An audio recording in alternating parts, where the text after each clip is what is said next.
Hi, moms and dads. This is Dr. Gluzman from Blossom Pediatrics. Did you know that children are so much more sensitive and vulnerable to toxic exposures than adults?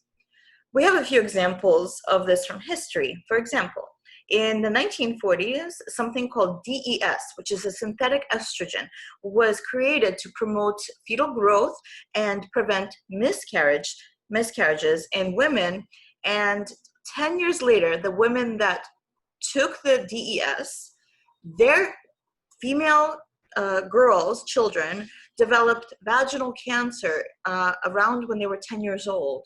And in their 40s, when these children were in their 40s, they unfortunately developed an increased risk of breast cancer.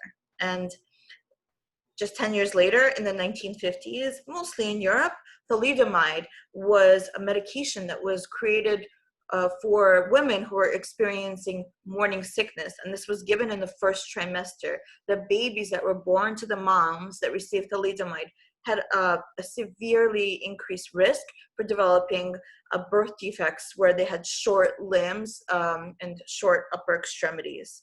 And so although the mothers did not have any toxic exposure that was evident when these medications were given, the children born to these mothers absolutely did. And so children are so much more vulnerable to toxins than adults, but I would like to tell you why. So children have a different body size per weight than adults.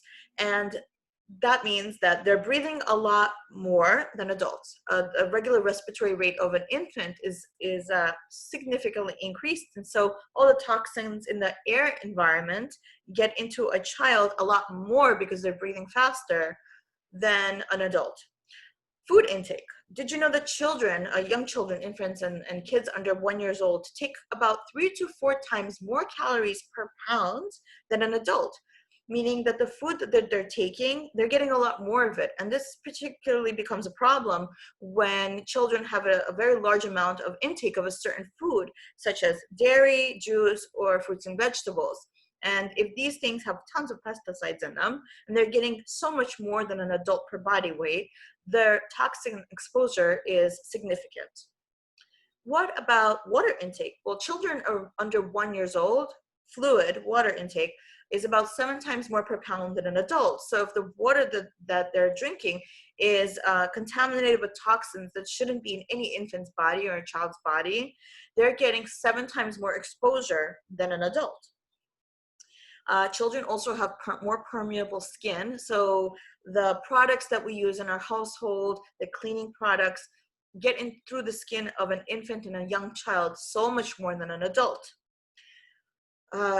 Now we have children explore around them, their environment. They use normal exploratory behaviors, oral, they put everything in their mouth. This is how they learn about their environment. So when they're close to the ground on the floor, they're getting a lot more of the air that's close to the ground, and they're touching the floor. So have you thought about what you're cleaning your floor with? Now, children also have immature metabolic pathways. So they're less able to detoxify and excrete or get rid of the toxins in their environment that gets into their system.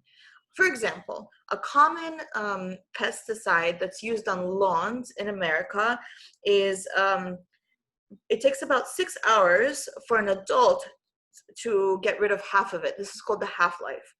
Children who are under 2 years old, it takes 36 hours to get rid of half of it, which means that the same chemical will expose a child under 2 years old 6 times more than an adult. It will be in their bodies 6 times longer than an adult. And so you see how children are so much more vulnerable to the toxins than an adult would be. Children are also growing very rapidly and developing rapidly, especially in the first 9 months before they're born. And this is what we've learned when we had the DES exposure and the thalidomide exposures in the 1940s and 1950s.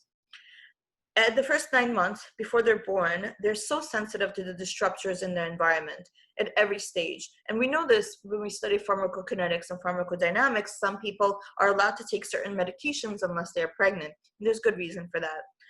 That development doesn't stop when the baby is born. We go into the fourth trimester or the first few months of life and so on. When babies and children are developing rapidly, they're still so sensitive to every small disruption in their system of hormones and messengers in their system. And of course, children have longer futures in front of them. And so exposures now will affect them for a longer period of time. There are certain risks between toxic chemicals, and childhood disease. So chemical toxicity can occur in children with minimal or no symptoms. This is called subclinical or silent exposure toxicity. We know this from lead poisoning.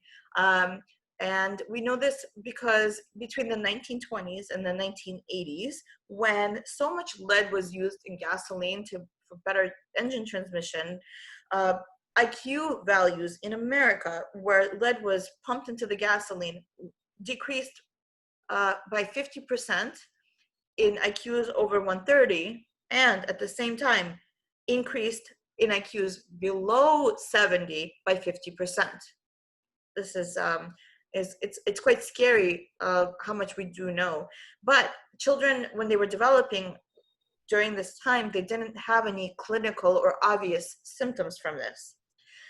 And we actually, I've read recently that part of the fall of the Roman Empire was due to the subclinical toxicity of lead, when lead was lining all the aqueducts to bring the water from into the cities. And so the children there were exposed to tremendous amounts of lead. The good news is that we can now measure a susceptibility to toxins, and we could also measure the amount of toxins in a child. And to test these biomarkers of disease and these biomarkers of exposure, you don't have to do anything invasive, and this is available for the average person. This is called functional medicine. In functional medicine testing, practitioners who are specialized in this, such as myself, are able to measure exactly what chemicals, both heavy metal and environmental, are in a child, and we're able to figure out if they have higher risk factors for disease before they develop. And this is an extraordinary tool. We are very grateful for it in modern science, because then we could use a holistic, natural approach to help the body detoxify. And detoxification of the body is so important, because you need to get rid of all the toxic soup that's around us. And we could do things to prevent illness, we could make better choices, and we could help the body detoxify in order to prevent disease. And so this is what you need to know about toxic exposure, why it's particularly dangerous to children, and what you can do about it. Thank you so much for listening. Again, this is Dr. Bluesman from Blossom Pediatrics.